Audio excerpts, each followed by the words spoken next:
नमस्कार दोस्तों, मैं कुंदन पांडे एक बार फिर से आपका स्वागत करता हूं आपके अपने चैनल मैथ्स मंत्रा में। अब हम नंबर सिस्टम में आगे पढ़ने जा रहे हैं। सबसे पहले डिविजिबिलिटी रूल।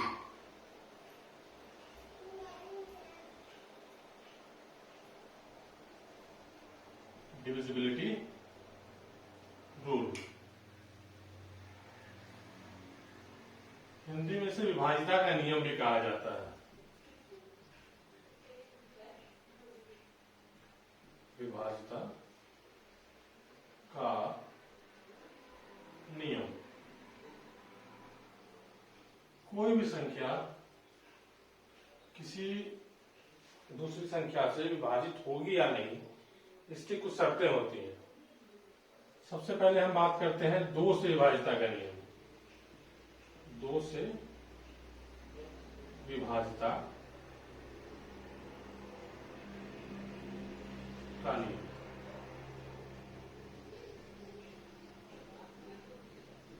इसमें क्या होगा, किसी भी दी गई संख्या के इकाई के स्थान पे अगर कोई सम संख्या हो, सम संख्या अर्थात कि वैसी संख्या जो 2 से विभाजित हो सके, अर्थात 0, 2, 4, 6 या 8, ठीक है। अगर ऐसी कोई संख्या हो तो वो दी गई संख्या 2 से विभाजित होगी। देखेंगे, यदि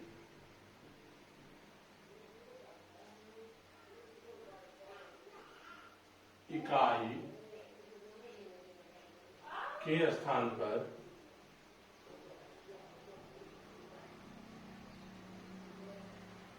कोई सम संख्या हो, सम संख्या हो तो दी गई संख्या 2 से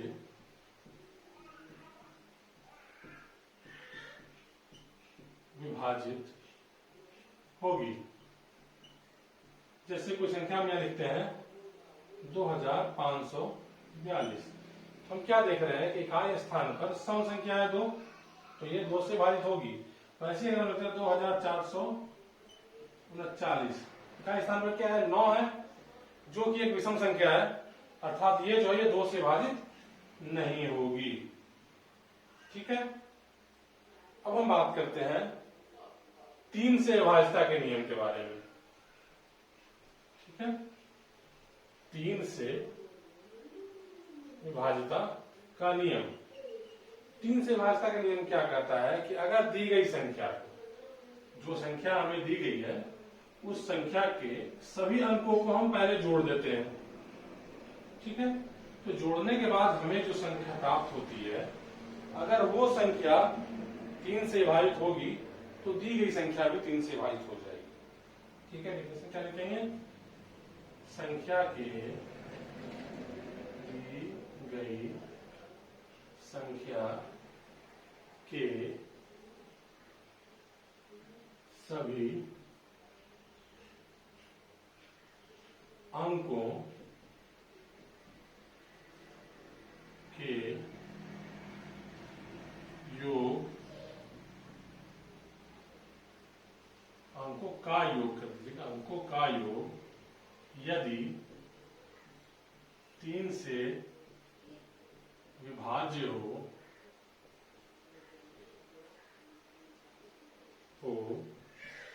तो दी गई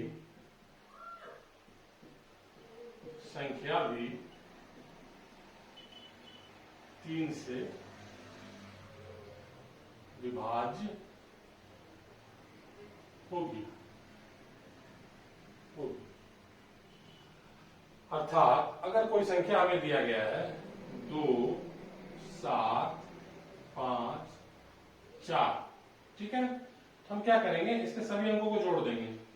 2 जोड़ 7 जोड़ 5 जोड़ 4 कितना आएगा, 5 4 9, 2 11 और 7 18। तो हम क्या जानते हैं, 18 3 से विभाजित हो सकती है, तो ये दी गई संख्या भी 3 से विभाजित होगी। देखिए करके देखते हैं, 3 से 9 बार में 27, 3 से 1 बार में 3, 2 बच गया 8 या 24। ठीक है, क्या होगा, यदि दी गई संख्या के अंकों का योग 3 से विभाजित हो तो दी गई संख्या भी 3 से विभाज्य होगी। चलिए अब 4 से विभाज्यता का नियम बात करते हैं। 4 से कोई भी दी गई संख्या 4 से विभाजित कब होगी।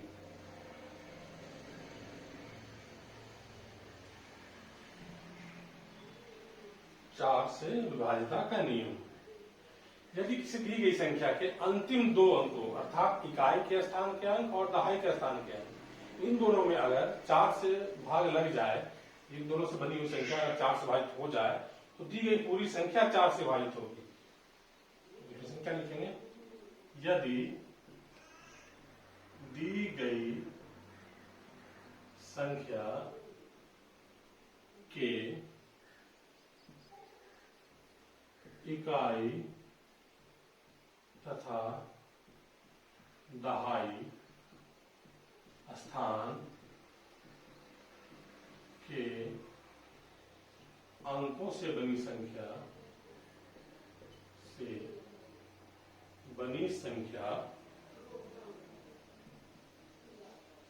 4 से विभाज्य हो, 4 से विभाज्य हो तो दी गई संख्या भी 4 से विभाज्य होगी। चलिए रैंडमली कोई संख्या हम लिखते हैं 2, 4, 7, 1, 6। तो हम क्या देख रहे हैं, इकाई और दहाई के अंकों को मिलकर क्या बन रहा है, 16। 16 जो कि 4 से विभाजित हो सकता है, ये 16 4 से विभाजित हो सकता है।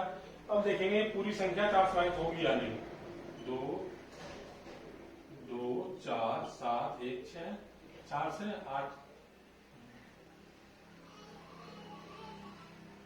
6, 4 बार 24, 4 एकम 4, 3 बच गया, 7 चौका 28 और 3 31, 9 चौका 36। तो क्या देख रहे हैं, ये संख्या पूरी की पूरी 4 से विभाजित हो गई। अर्थात इकाई और दहाई के स्थान से के मिल के जो संख्या बनती है, अगर उसमें 4 से भाग लग जाए तो पूरी की पूरी संख्या में 4 से भाग लग जाएगा। हम बात करते हैं 5 से विभाज्यता का नियम। 5 से विभाज्यता का नियम बहुत ही आसान है। 5 से विभाज्यता का नियम बहुत ही ज्यादा आसान है। अगर दी गई संख्या के इकाई के स्थान पे या तो 0 हो या 5 हो तो उस संख्या में 5 से भाग लगेगा, अन्यथा नहीं लगेगा। ठीक है, क्या लिखेंगे, यदि दी गई संख्या के स्थान के इकाई स्थान पर स्थान पर 0 अथवा 5 हो तो दी गई संख्या 5 से विभाज्य होगी। ठीक है, 5 से विभाज्य होगी, नहीं तो नहीं होगी। ठीक है, अब बात करते हैं 6 से विभाज्यता का नियम। 6 से विभाज्यता का नियम, कोई भी संख्या 6 से विभाजित कब होगी। ठीक है,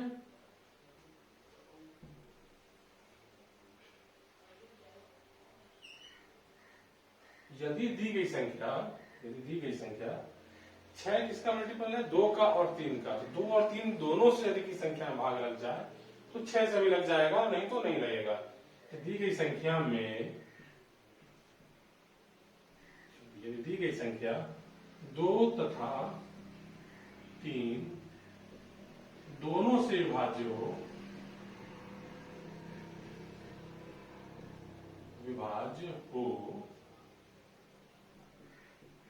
तो वह 6 से भी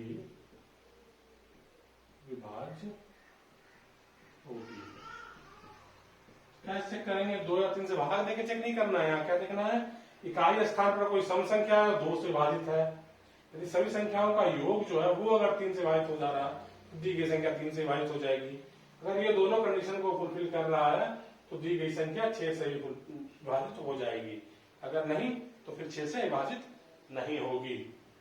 अब बात करते हैं 7 से विभाजितता का नियम। 7 से विभाजितता का नियम आपको थोड़ा ध्यान देकर समझना होगा।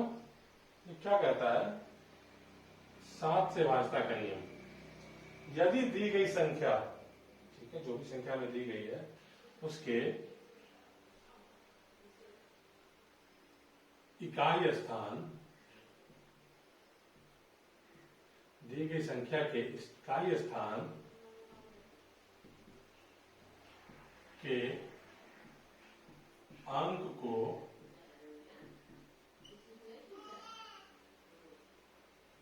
दो से गुणा करके, 2 से गुणा करके बची हुई संख्या से, बची हुई संख्या से घटा देंगे। ठीक है, बची हुई संख्या में से घटा देंगे। प्राप्त रिजल्ट, प्राप्त रिजल्ट जो है अगर 7 से विभाजित हो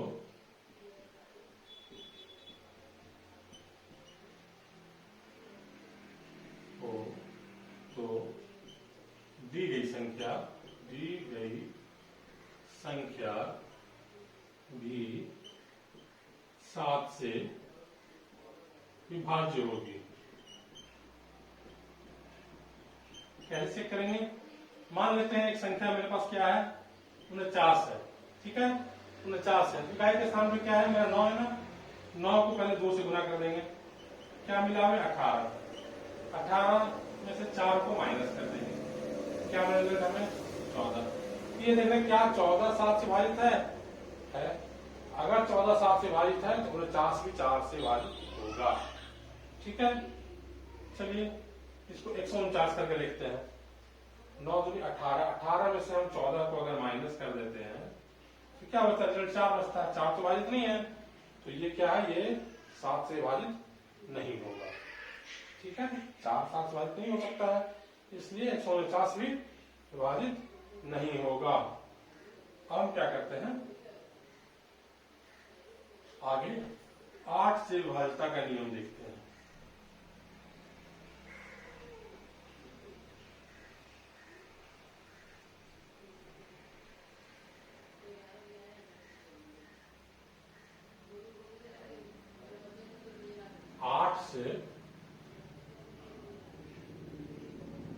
आठ से विभाजितता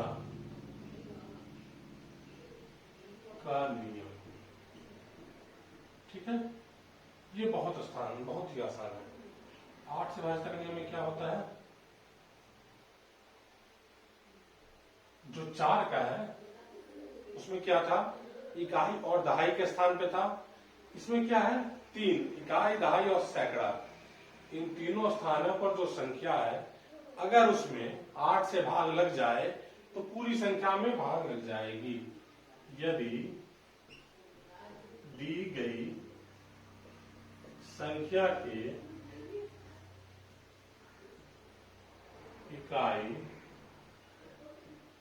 दहाई तथा सैकड़ा के स्थान पर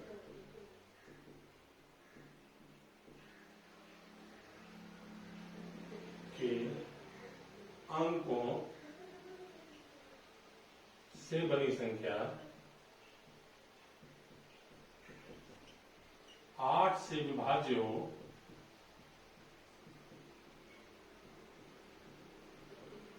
तो पूरी संख्या 8 से विभाज्य होगी। ठीक है, अगर कोई संख्या के इकाई, दहाई और सैकड़ा के स्थान पर जो संख्या बन रही है, जो अंक है, उन अंकों के मेल से जो संख्या बनती है, अगर वो 8 से भाज्य हो तो पूरी की पूरी संख्या ही 8 से भाज्य होगी। चलिए देखते हैं, 3 1 2 8 1 6।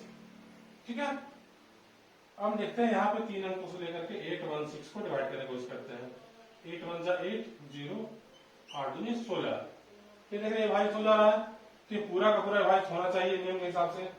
देखते हैं हम लोग, 8 16 8 3 24 और 7 31 8 32 8 5 40 8 6 56 8 64 8 9 72 8 8 0 8 16। ठीक है, तो ये क्या देख रहे हैं कि ये पूरी पूरी संख्या भी 8 से भाजित हो गई। हमें केवल इन तीनों पर ध्यान देना है, बाकी पूरी संख्या के बारे में हम जान जाएंगे। अब 9 से विभाज्यता का नियम, 9 से विभाज्यता का नियम भी बिल्कुल समान है 3 से विभाज्यता के नियम के।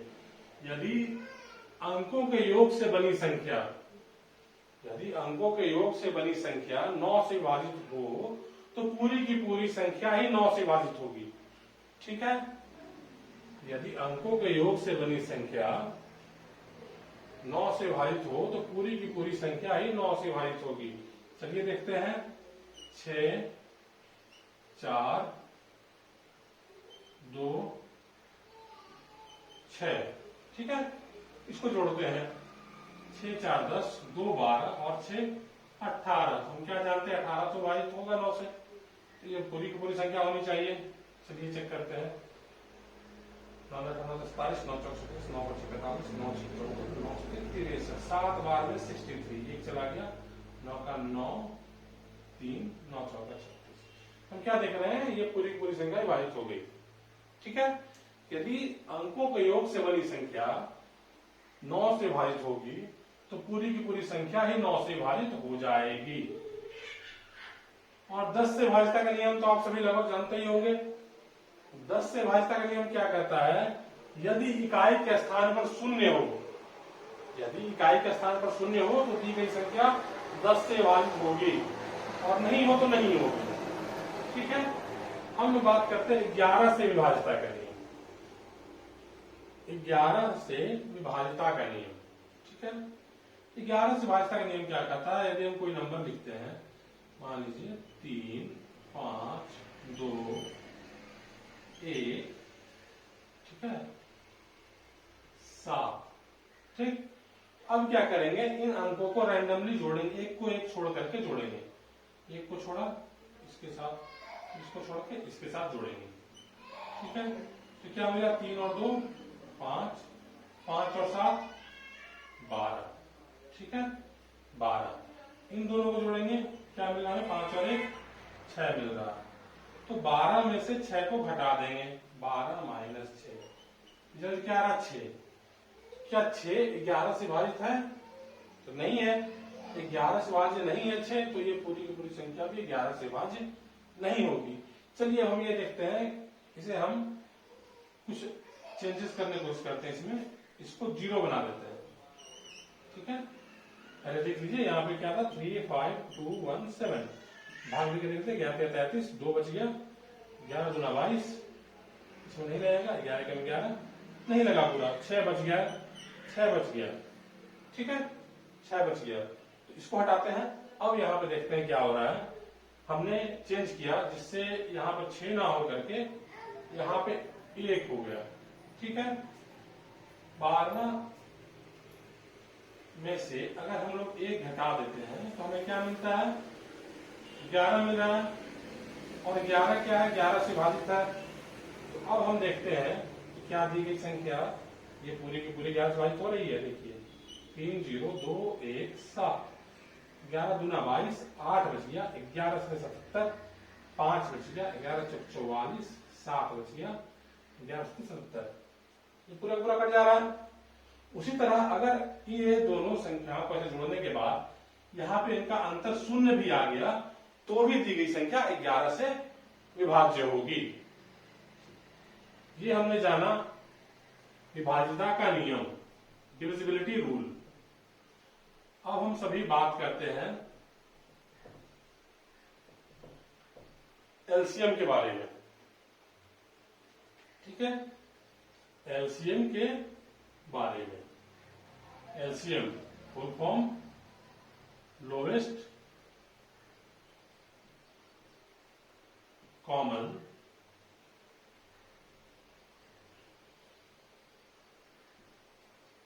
मल्टीपल।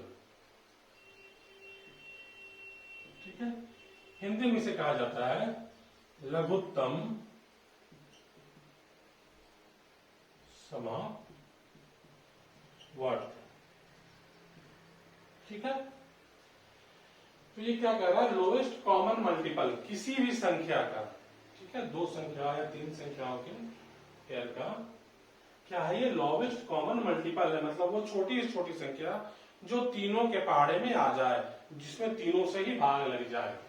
ठीक है, तो हम बात करते हैं, अगर हमारे पास तीन संख्याएं दी गई हैं 12, 15 और मान लेते हैं 6। ठीक है, तो हम एक तरीका है कि डायरेक्ट हम निकाल सकते हैं। 2 से 6 बार में 12, 2 से 15 में नहीं रहेगा तो 15, 2 से 3 बार में 6, 3 से सभी मिलने वाली है तो 3 दूना 6, 3 से 5 बार में 15, एक बार में। अब ये क्या करेंगे, हम इन सभी को मल्टीप्लाई कर लेंगे। 2 गुना 3 गुना 2 गुना 5 क्या है, आप देखिए 3 दूना 6, 12, 25, 7। ठीक है, एक तरीका ये हो गया हमारा। दूसरा तरीका क्या हुआ, हम तीनों का फैक्टर निकालेंगे।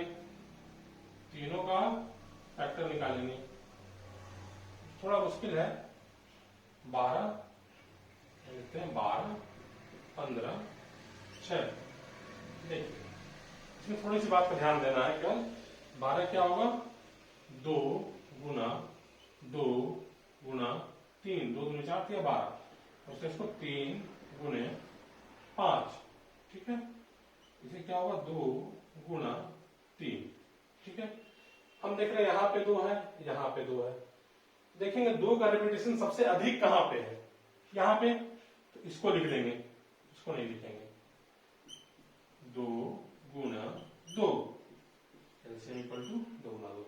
अब 3 देखेंगे, यहां पे भी है, यहां पे भी है, यहां पे, तीनों में कॉमन है, एक बार लिखेंगे 3। उसके बाद बच क्या गया, हम देख रहे हैं केवल 5 बच गया, इस 5 पे मल्टीप्लाई कर देंगे। क्या होगा, 5 क्या 15 दूनी 30 दूना 60। ठीक है, 60। तो हमारा क्या आ गया, एलसीएम 60। ये तरीका होता है एलसीएम निकालने का। ठीक है, अब जब हमने एलसीएम निकालना सीख लिया, अब हम सभी भिन्न का जोड़ और भिन्न का घटाव भी देख लेते हैं। सबसे पहले जोड़ का बात करते हैं, एडिशन।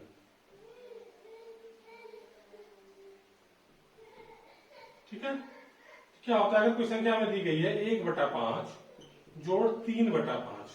ठीक है, तो हम क्या देख रहे हैं, यहां पे डिनोमिनेटर जो है, हर जो है वो समान है। तो हम क्या करेंगे, इसको सीधा यहां पे 5 लिखा हमने और 1 जोड़ 3 लिख दिया, ऊपर वाले को सीधा लिख दिया। ये क्या आ गया हमारा उत्तर, 4/5। ठीक है, इस तरह प्रश्नों को जोड़ना आसान है। अगर फिर से हमें एक दूसरा प्रश्न मिलता है, 1/5 जोड़ 1/4। अब हम देख रहे हैं इन दोनों का क्या है, डिनोमिनेटर अलग अलग है। तो हम क्या कर सकते हैं, यहां पे एक आसान तरीका, 1/5 गुने 4/4 जोड़ 1/4 गुने 5/5। देखिए हमने क्या किया, इसके हर पे जो था उसे यहां ऊपर नीचे गुना कर दिया, इसके हर में जो था उसे यहां पे ऊपर नीचे गुना कर दिया। इससे हमें क्या मिल गया, 4/20 जोड़ 5/20। अर्थात हमने क्या किया, हर को समान कर दिया। हर को समान करने से क्या हुआ, यहाँ पे हम डायरेक्ट 20 लिख चुके हैं, यहाँ पे 4 जोड़ 5 बराबर 9/20। ठीक है, अब एक तीसरा तरीका है जिसमें हम क्या करते हैं, इसी प्रश्न को बनाएंगे हम। 5 और 4 का एलसीएम लेंगे, 5 का और 4 का एलसीएम लेंगे, 5 और 4 का एलसीएम ले रहे हैं तो क्या आ जाएगा यहाँ पे 5 और का 20। इन दोनों के बीच में कुछ भी कॉमन नहीं है, ठीक है। हम क्या लिखे यहाँ पे 20 लिख दिए। हम देखेंगे यहाँ क्या लिखा 1 इंटू 5 के टेबल में कितनी बार में आ रहा है, तो हम देख रहे हैं 5 4 जा 20, तो 1 इंटू 4, बीच में प्लस है तो प्लस, इसके ऊपर में न्यूमरेटर में 1 है तो 1 लिखा, इंटू हम देखेंगे 4 के टेबल में कितने बार में आ रहा है 5 बार में, हमने लिखा 5, ठीक है। अब इसको जोड़ते हैं, 4 1 जा 4 प्लस 5 1 जा 5 डिवाइडेड बाई 20 इक्वल टू 9/20, हमारा आंसर आ गया, ठीक है। इसी तरीके से हम सभी भिन्न के घटाव में भी सेम प्रोसेस करते हैं, चलिए उसे भी देख लेते हैं।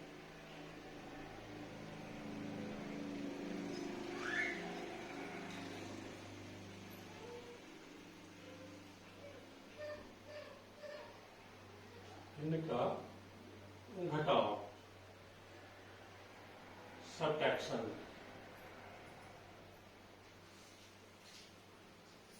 सब्सट्रैक्शन, ठीक है। अगर कोई संख्या हमें दी गई है 1/4 घटाव, मान लीजिए हमें दी गई है 7/4 घटाव 3/4, इसमें क्या देख रहे हैं हम, डिनोमिनेटर सेम है तो ये क्या हो जाएगा, डायरेक्ट हम यहाँ नीचे में 4 लिखेंगे और 7 घटाव 3 लिख दिया हमने, क्या मिला 4/4, 4 और 4 एक दूसरे से डिविजिबल है तो काट दिया, इक्वल टू 1 आ गया आंसर, ठीक है। सिमिलरली अगर हमें मिलता है 7/4 माइनस 3/2, ठीक है, ऐसा कोई उत्तर मिलता है हम क्या करेंगे, यहाँ पे इन दोनों का एलसीएम लेंगे। तो हमेशा ध्यान दें जो छोटी संख्या है अगर उसके पहाड़े में उसके टेबल में बड़ी संख्या आ जाए तो बड़ी संख्या ही एलसीएम होगी। हम यहाँ पर सीधा लिख दिए 4, ठीक है, आप निकाल के देख सकते हैं। यहां लिखेंगे 7 इंटू 4 के टेबल में कितनी बार में, एक बार में 1, बीच में माइनस का साइन तो माइनस, ऊपर में है 3 इंटू 2 के टेबल 4 कितने टाइम्स में, 2 टाइम्स में, यहां लिखा 2 हमने, 7 माइनस 6/4 इक्वल टू 1/4, ये हमारा आंसर हो गया, ठीक है। अब आगे हम जानते हैं भिन्न के गुणा के बारे में। गुणा में ज्यादा कुछ नहीं है, केवल एक चीज का ध्यान देना है हमें, अगर हम भिन्न का गुणा या मल्टीप्लिकेशन सीख रहे हैं, ठीक है। तो क्या होगा अगर हम यहां लिखते हैं 2/7 इंटू 3/8 इंटू 14/9, ठीक है। तो हम क्या देख रहे हैं, ये ऊपर नीचे डिविजिबल नहीं है लेकिन ये क्रॉस एक दूसरे के कट जाएगा, तो हम इसे यहां से काट सकते, 2 1 जा 2, 2 4 जा 8, ठीक है। ऐसे हम क्या देख रहे हैं, 7 के पहाड़े में 14 2 बार में आ रहा है, हम यहाँ भी काट सकते हैं। उसी तरह 3 के टेबल में 9 3 बार में आ रहा है, और 2 के टेबल में 4 2 टाइम्स आ रहा है, काट दिया। अब ऊपर में क्या बच गया 1/, नीचे में 2 इंटू 3 6, ये हमारा आंसर हो गया। मतलब कि क्या, हम यहाँ पे क्रॉस एक दूसरे को काट सकते हैं, ठीक है। ऊपर ऊपर एक साथ मल्टीप्लाई हो जाएगा, नीचे नीचे एक साथ मल्टीप्लाई हो जाएगा, जिसे यहाँ लिख देंगे, ठीक है। अब डिवीजन में क्या देखना है, अगर हमें सेम चीज मिलता है डिवीजन में, ठीक है, हम यहाँ पे इसी क्वेश्चन को लिखते हैं 2/7 डिवाइडेड बाई 8/3, ठीक है। इसे लिखते हैं, अगर इसे डिवाइड करना है हमें तो हम क्या करेंगे, सीधा लिखेंगे 2/7 और डिवाइडेड बाई के साइन को हम मल्टीप्लाई में चेंज कर देंगे, मल्टीप्लाई, और इधर की जो संख्या है, ये जो संख्या है इसे उल्टा कर देंगे, 3/8। ठीक है, 2 के टेबल में 4 मान है, इक्वल रिजल्ट क्या आ गया, 3/7/4 = 28। ठीक है, हमने यहां भिन्न का जोड़ और घटाव भी सीख लिया। अब हम सभी आगे बात करते हैं एचसीएफ के बारे में। एचसीएफ जाना हमने, डिविजिबिलिटी रूल जाना, भिन्न का जोड़ घटाव गुणा और भाग भी जान लिया। अब हम सभी जानेंगे एचसीएफ को। एचसीएफ क्या कर रहा है, एचसीएफ, ठीक है, एचसीएफ इसका फुल फॉर्म होता है हाईएस्ट कॉमन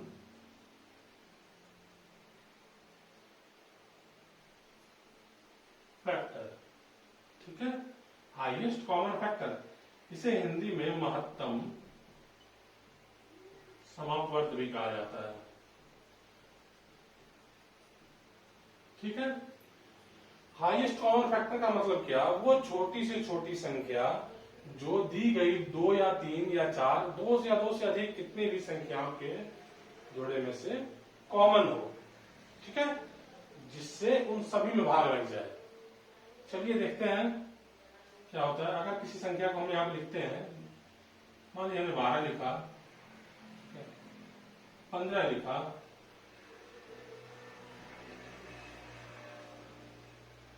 12, 15, 21 लिखा।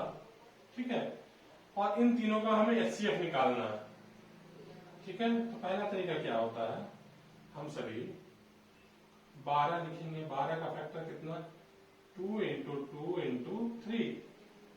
इस तरह 15 का कितना, 3 × 5। 21 का कितना, 3 × 7। तो हम सभी क्या देख रहे हैं यहाँ पे कॉमन क्या है, 3 यहाँ पे भी है, 3 यहाँ पे भी है, 3 यहाँ पे भी है। 2 किसी में है नहीं, 5 केवल एक जगह है, 7 भी केवल एक जगह है, इसलिए इन सभी का एचसीएफ क्या हो जाएगा, 3। ठीक है, चलिए कुछ बड़ी संख्या के बारे में बात करते हैं। ये हमारा फैक्टराइजेशन मेथड कहलाता है। अब हम अगला बात करते हैं डिवीजन मेथड से, अगर हम निकाल रहे हैं किसी का। ठीक है, तो चलिए मान लीजिए हम निकालते हैं 625 और 50 का। ठीक है, क्या करेंगे, यहां पे लिख दिया हमने 50, यहां 625, 50 1 जा 50, बच गया यहाँ पे 12, 5 काट दिया हमने, क्या हो गया 50, 4 जा 100, बचा क्या 25 बचा। 25 को हम सभी यहाँ लिख देंगे, 50 को यहाँ लिख देंगे। अब इसे डिवाइड करेंगे, 25 2 जा 50, रिमाइंडर क्या आ गया हमारा 0, रिमाइंडर 0। जब रिमाइंडर 0 आ गया तो वहां पे जब शेषफल 0 आ गया तो हमारा जो भाजक है, जो डिवाइजर है, वही एचसीएफ हो जाएगा। HCF equal to 25। ठीक है,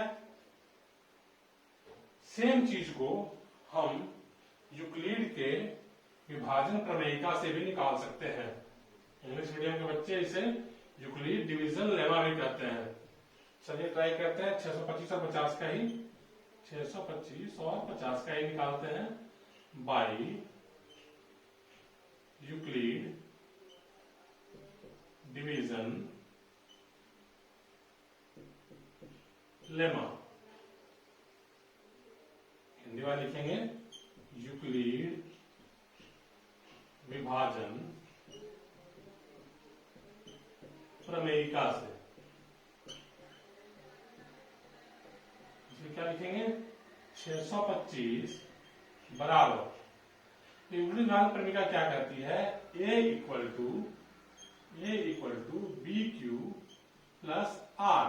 ठीक है, ए जहां पे क्या है, ए भाज्य है, बी भाजक है, क्यू क्या है मेरा कोशिएंट है अर्थात भागफल, आर शेषफल है रिमाइंडर। ठीक है, तो चलिए हम यहां पर लिखते हैं 50 गुणा 50 का कहां पड़ते हैं 50 दूने 100, 50 या 150, 50 चौके 200, 50 पचे 250, 50 छठा 300, यानी 50 को 12 से करेंगे तो 600 हो जाएगा। 600 प्लस 25। चलिए अब फिर वापस से क्या करेंगे, 50 को यहां पे लिखेंगे, 50 इक्वल टू जो रिमाइंडर बचा वो यहां पे लिखा गया 25 इंटू 2 प्लस 0। हम क्या देखते हैं, यहां पे हमारा शेषफल 0 आ गया, शेषफल 0 आ गया, तो ये जो संख्या है ये हमारा क्या हो जाएगा HCF. Therefore HCF equal to कितना 25। ठीक है, हम सभी ने तीनों नियमों से एचसीएफ निकालना भी सीख लिया। चलिए अब आज के क्लास को थोड़ी देर और आगे बढ़ाते हैं, एक अंतिम चीज देख लेते हैं। अगर हम सभी बात करें किसी भी संख्या को, दी गई संख्या को कोई भी दी गई संख्या अगर है और उसे संख्या रेखा पे निरूपित करना है, संख्या रेखा पर निरूपित करना। देखिए संख्या रेखा पर निरूपित करना हो अगर किसी भी संख्या को, तो हम क्या करते हैं, एक संख्या रेखा खींचते हैं सीधा ऐसे। ठीक है, बीच में शून्य दे देंगे। जो भी संख्या हमें दी गई है 1 2 3 4 5 मान लीजिए हमने लिख दिया, यहां पे 1 2 3 4 5, वैसे यहां पे -1 -2 -3 -4 और -5। ठीक है, तो क्या होगा, संख्या रेखा के बाईं ओर की संख्याएं ऋणात्मक होती हैं, नेगेटिव होती हैं, वैसे ही संख्या रेखा के दाहिनी ओर की संख्याएं धनात्मक होती हैं, पॉजिटिव होती हैं। ठीक है, अगर हमें कहा गया है कि 3 को संख्या रेखा पर निरूपित कीजिए, तो 3 पे डॉट लगाएंगे, इसे गोल कर देंगे।